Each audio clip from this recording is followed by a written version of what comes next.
j'espère que vous allez très bien, que votre journée se déroule très bien. Vous vous êtes déjà posé la question, comment réalise-t-on une mutation immobilière en matière de donation entre vifs? La réponse, elle est toute trouvée. Suivez cette vidéo. Mais avant, lâchez ce pouce, activez la cloche et partagez surtout, parce que comme j'ai l'habitude de le dire, ce n'est que par le partage qu'on se nourrit. Je suis Soro Kanibia Aboubakari, juriste fiscaliste de profession et praticien. C'est moi qui aurai la lourde tâche de vous parler des mutations immobilières, de la mutation immobilière relative à la donation entre vifs. Et nous procéderons de la manière suivante. Nous nous efforcerons, désolé, de définir ce que c'est que la donation entre vifs. Nous vous dirons quelles sont les pièces à fournir au notaire dans le cadre de la procédure de mutation immobilière relative bien sûr à la donation entre vifs. Nous parlerons également des pièces à fournir par le notaire au conservateur. Nous traiterons du délai de traitement bien sûr de cette demande, mais également nous parlerons du coût. Mais nous ne saurons terminer cette vidéo sans vous dire quel est le document que l'on devra mettre à votre disposition à l'issue de cette procédure. Avant de poursuivre, nous voudrons dire merci à la Direction générale des impôts qui ne ménage aucun effort afin de mettre à disposition du grand public ces informations. Quant à nous, nous ferons l'effort de rendre accessibles ces informations et plus compréhensibles à l'ensemble de nos concitoyens, parce que c'est cette mission que nous nous sommes donnée. Sans tarder, nous débutons, comme vous le savez, par la définition. Et désolé si on cite encore une disposition. Selon l'article 2 de la loi numéro 84-380 du 7 octobre 1964 relative à la donation entre vifs et testament, la donation entre vifs est un acte par lequel le donateur se dépouille actuellement et irrévocablement de la chose donnée en faveur du donataire qui l'accepte.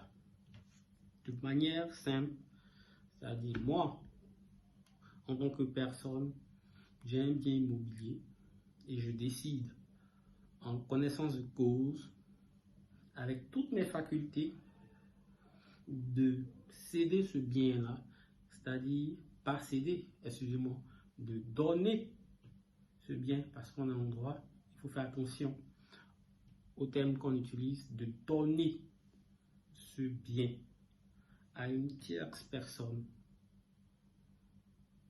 Et cette personne,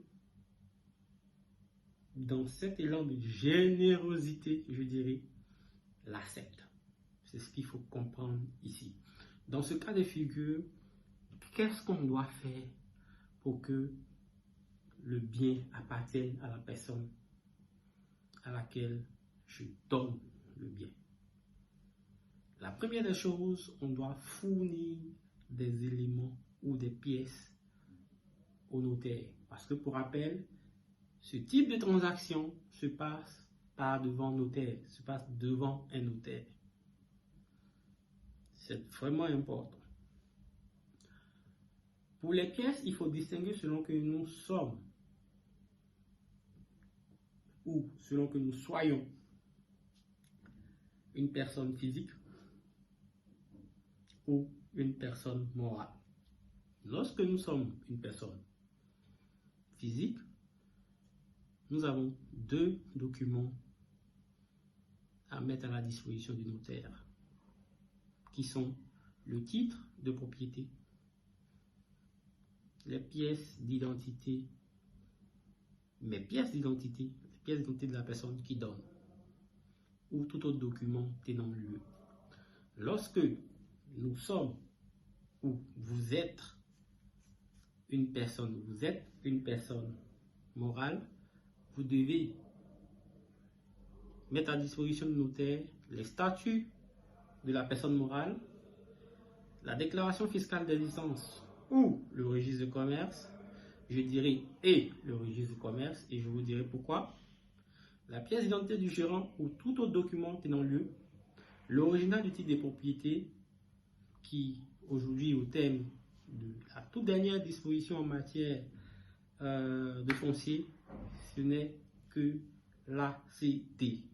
Donc, c'est ce document qui atteste en définitive que vous êtes le propriétaire effectif du bien. En plus des pièces à fournir au notaire, le notaire, quant à lui, dans la procédure, devra mettre à disposition les documents suivants au conservateur. Nous avons le certificat de localisation, la situation fiscale du bien immobilier. Quand je parle de situation fiscale du bien immobilier, vous savez de quoi je parle. Le bien immobilier, en principe, lorsque vous êtes propriétaire d'un bien immobilier, vous acquittez de l'impôt foncier. Donc, on verra si vous êtes à jour de vos impôts fonciers. Ensuite, l'état foncier qui retrace, on va dire, l'ensemble des propriétaires, qui retrace la succession de propriétaires qui ont détenu un jour ce bien. Ensuite, la lettre de demande de formalité, une expédition en bonne et due forme de l'acte de vente durement signé par les parties et le notaire et les quittances de paiement relatives à la procédure. Cette procédure a un délai de 15 jours et les coûts sont les suivants. Le droit fixe de 3 000 francs. Ensuite, la taxe sur la publicité s'élève à 1,2% et les frais à 15 000 francs.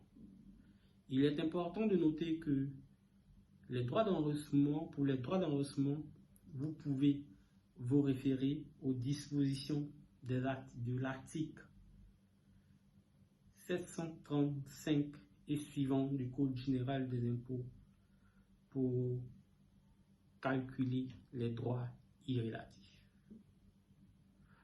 À la fin de la procédure, les actes à vous être délivrés sont le certificat de mutation de la propriété foncière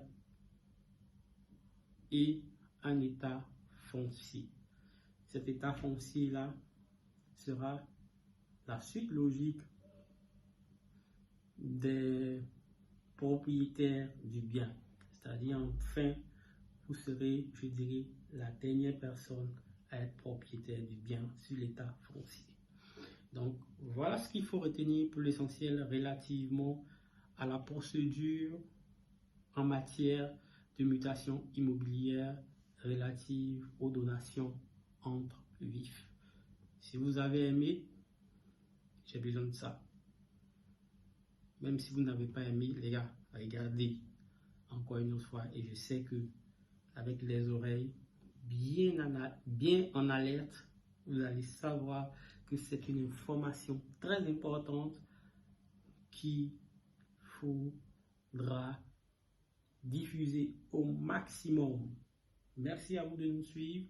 C'est avec une joie que j'ai eu à parler de ce sujet. Les gars, n'oubliez surtout pas, ce n'est que par le partage qu'on se nourrit. Ciao, ciao, ciao, ciao.